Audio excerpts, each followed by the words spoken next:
Je sais ce que c'est que d'avoir le cœur brisé. J'ai traversé des ruptures difficiles, et je sais à quel point la douleur peut être intense. Mais je suis aussi la preuve qu'il est possible de se relever, de se reconstruire, et de retrouver le bonheur après une rupture. Dans cette vidéo, je vous partage les clés qui m'ont aidé et qui pourront vous aider vous aussi à surmonter une rupture amoureuse. Prendre le temps de se reconstruire est crucial pour votre bien-être émotionnel et votre avenir. Nous allons parler des étapes du deuil, de la gestion des émotions, du travail sur soi, et des stratégies pour avancer. Alors, maintenant que nous avons posé le cadre, il est temps de comprendre ce que vous traversez. La première étape pour surmonter une rupture, c'est de normaliser vos émotions. Il est crucial de comprendre que ce que vous ressentez est tout à fait normal. Vous n'êtes pas en train de devenir fou ou folle. La douleur d'une rupture amoureuse est bien réelle, et elle est souvent intense. Vous pouvez vous sentir incroyablement triste, en colère, confus, coupable. Peut-être même un mélange de tout ça. Ces émotions peuvent vous submerger, vous donnant l'impression de perdre le contrôle. Et c'est tout à fait ok.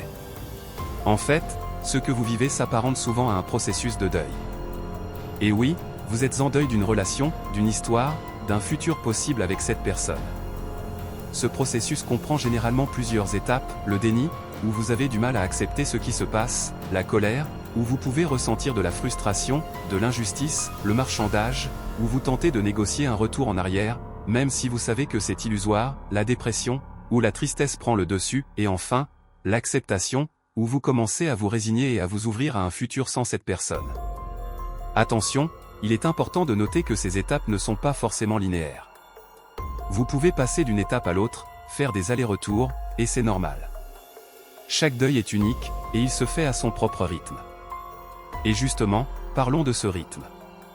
L'importance de se donner du temps est cruciale. Il n'y a pas de délai précis pour surmonter une rupture. Ne vous mettez pas de pression, ne vous fixez pas d'objectif de guérison rapide. Vous avez le droit de prendre le temps dont vous avez besoin, d'avancer à votre propre vitesse. Certaines personnes mettront quelques semaines, d'autres quelques mois, et ce n'est pas une compétition. Respectez votre processus, et écoutez vos propres besoins. Avant de continuer, pensez à mettre un gros pouce bleu et à vous abonner à la chaîne car nous abordons des sujets tout aussi passionnants sur les relations et les émotions. Enfin, il est important d'éviter la culpabilisation. Il est facile après une rupture de se remettre en question, de se dire qu'on aurait dû faire les choses différemment, de se sentir responsable de l'échec de la relation. Bien sûr, il y a peut-être des choses que vous auriez pu mieux faire. Mais la relation est une construction à deux, et vous n'êtes pas responsable de tout. Alors, arrêtez de vous culpabiliser, et laissez-vous le droit d'être triste. Vous avez le droit de ressentir de la peine et vous n'avez pas à faire comme si de rien n'était. Maintenant que nous avons compris la douleur de la rupture, passons aux stratégies pour gérer vos émotions et avancer sur le chemin de la reconstruction. Maintenant que nous avons compris qu'il est normal de ressentir une multitude d'émotions après une rupture, il est temps d'explorer des stratégies concrètes pour les gérer. Ces émotions peuvent être intenses et parfois difficiles à contrôler, mais il existe des moyens efficaces de les traverser sans se laisser submerger. Alors, parlons de l'importance de l'expression des émotions. La première chose à faire, et c'est primordial, c'est de laisser vos émotions s'exprimer. Ne les refoulez pas. Ne faites pas comme si tout allait bien, si ce n'est pas le cas. Permettez-vous de ressentir ce que vous avez besoin de ressentir. Cela peut prendre différentes formes, selon votre personnalité, parler à un ami de confiance, à un membre de votre famille, écrire dans un journal, pleurer à chaudes larmes, faire du sport. L'important est de trouver un moyen sain d'extérioriser ce que vous ressentez. Ensuite, n'oubliez jamais la force du soutien social. Dans ces moments difficiles, l'isolement est votre pire ennemi. Entourez-vous de personnes positives, de ceux qui vous aiment et qui vous comprennent. N'ayez pas peur de demander de l'aide, de parler de ce que vous traversez. Vos amis, votre famille, peuvent être d'un soutien incroyable. Ce sont vos piliers, alors appuyez-vous sur eux. Et maintenant, parlons de la relaxation. Il est crucial de mettre en place des techniques pour gérer le stress et l'anxiété. La méditation, la respiration profonde, le yoga, la marche dans la nature sont des outils incroyablement puissants. Ils vous aident à calmer votre esprit, à relâcher les tensions et à retrouver un certain équilibre intérieur. Prenez le temps chaque jour de pratiquer une activité qui vous fait du bien. Et enfin, un conseil très important, évitez les comportements autodestructeurs.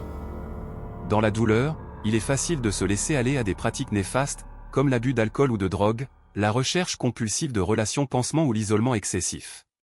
Ces comportements ne font que prolonger votre souffrance et vous empêchent de guérir. Soyez vigilants et prenez soin de vous. C'est le moment de vous prioriser. Et pour illustrer ce dernier point, je voudrais vous raconter une petite anecdote.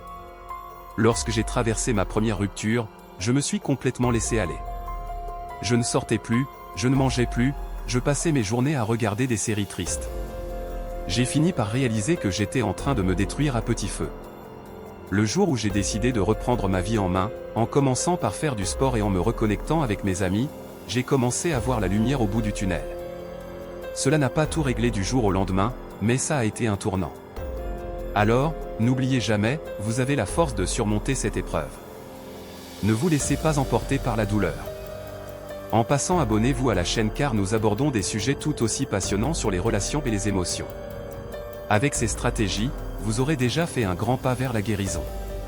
Mais le chemin ne s'arrête pas là. Dans la prochaine partie, nous allons voir comment vous reconstruire et avancer vers un avenir plus serein. Maintenant que vous avez commencé à gérer vos émotions, il est temps de vous concentrer sur la reconstruction de votre vie.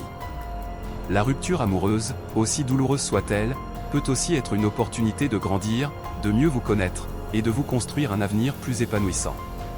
C'est le moment de vous demander ce que vous voulez, ce dont vous avez besoin. Alors, parlons du travail sur soi. Le travail sur soi est fondamental. Prenez le temps de faire le point sur votre vie, vos valeurs, vos objectifs. Qu'est-ce qui est vraiment important pour vous? Qu'est-ce qui vous rend heureux, Profitez de cette période pour identifier ce qui n'allait pas dans votre ancienne relation, et ce que vous recherchez réellement dans une relation future. C'est le moment de vous recentrer sur vous-même, sans les contraintes de la vie à deux. Ensuite, l'étape suivante est de fixer de nouveaux objectifs. La rupture a peut-être mis un coup d'arrêt à certains de vos projets, mais c'est l'occasion de vous lancer dans de nouvelles aventures. Rêvez grand. Inscrivez-vous à ce cours qui vous tentait depuis longtemps, voyagez, lancez-vous dans ce projet professionnel que vous avez toujours repoussé, reconnectez avec des amis que vous avez perdus de vue, ou apprenez une nouvelle langue.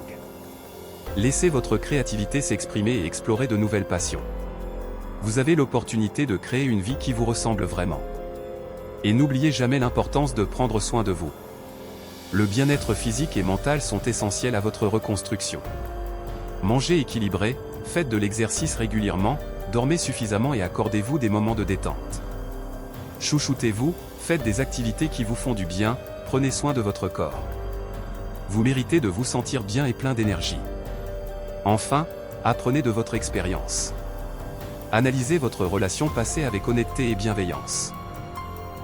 Qu'est-ce qui a bien? Qu'est-ce qui a bien fonctionné? Qu'est-ce qui a mal tourné? Quelles sont les leçons que vous pouvez en tirer? Cela vous permettra d'éviter de reproduire les mêmes erreurs dans vos futures relations et de mieux comprendre vos propres besoins et vos propres limites. Et surtout, lâchez prise. Pardonnez-vous, pardonnez à votre ex. Conserver de la rancune ne fait que vous enfermer dans le passé. Il est temps de tourner la page et de vous ouvrir à de nouvelles possibilités. Et pour vous donner un exemple concret, je vais vous parler d'Emma.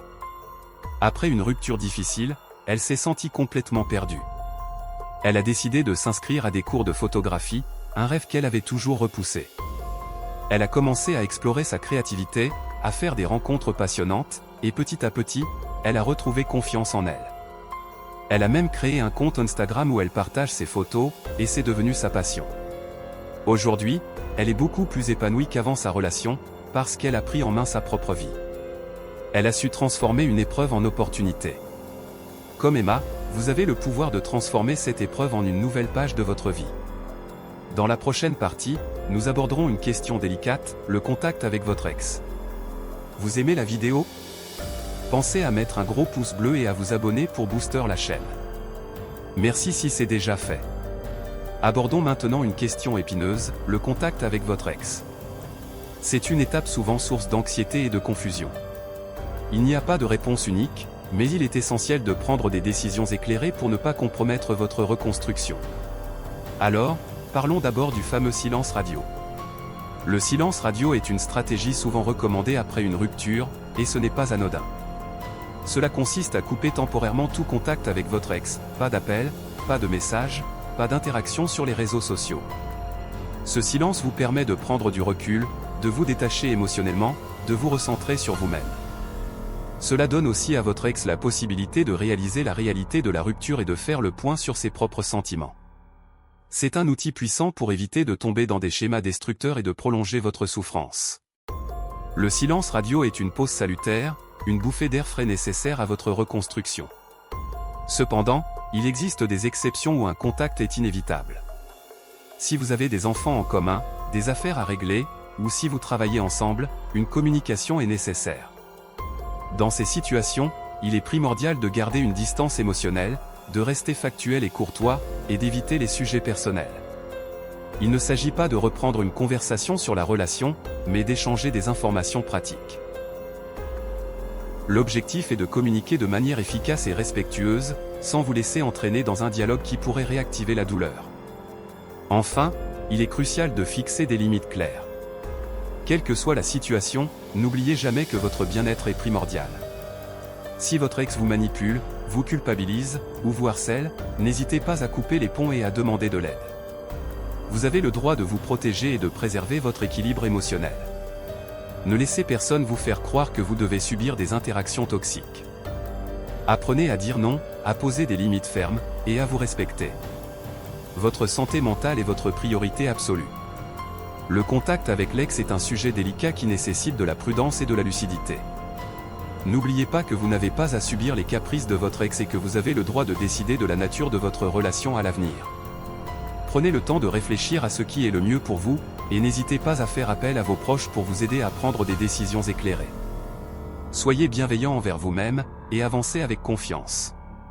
Avec ces conseils, vous êtes maintenant armé pour gérer au mieux le contact avec votre ex.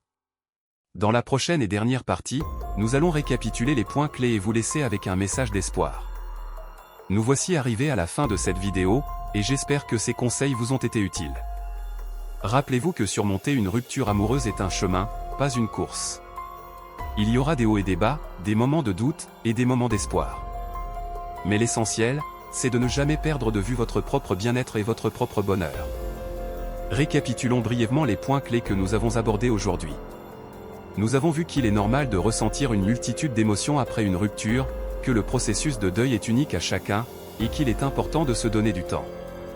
Nous avons exploré des stratégies pour gérer ces émotions, en vous encourageant à les exprimer, à vous entourer de soutien social, et à pratiquer des techniques de relaxation.